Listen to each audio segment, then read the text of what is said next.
Here's the blimp. It's got a ultrasonic rangefinder on the bottom, and it maintains its own altitude and adjusts the pitch of the motor. So if it gets too close to the ground, it adjusts the motor so it blows it up, and if it gets too high, then it does the opposite. And then it's got two main modes. One is RFC mode, where you've got a controller that submits a signal, and you can go the main 4 directions.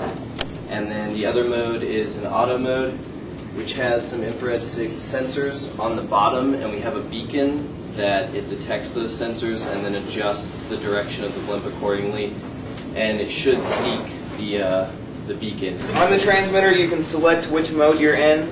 1 is RC mode and 2 is auto mode, so I'm going to go to RC mode.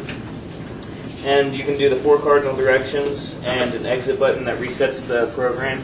So right now the ultrasonic rangefinder is detecting the altitude, and as I just modified it myself, you can see when it gets too high, the motors are pointing up or pointing down, and it's going to push itself down into the ground. And then as it gets closer, it levels out, and then when it gets all the way to the ground, it's going to point almost straight down to try and lift itself back off the ground. It implements a proportional control. It takes raw data from the ultrasonic sensor and then runs it through an algorithm to decide what angle the motors need to be at to maintain the same altitude that it needs. When you push the button, the motors change direction, it decides to turn. And it'll turn around based on which direction he tells it to go. Now it's back to forward. And you can see it maintains its own altitude pretty well.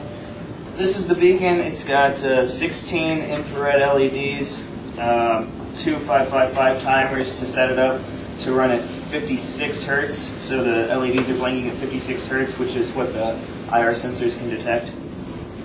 And we've got 2 trim pods to adjust the frequency, which it's running at. 4 of these right here, and each of them takes a pulse, and then they compare the pulses. So whichever direction it's closer to, in theory, should be receiving more signal, and so then it takes those pulses and decides which direction it wants to go.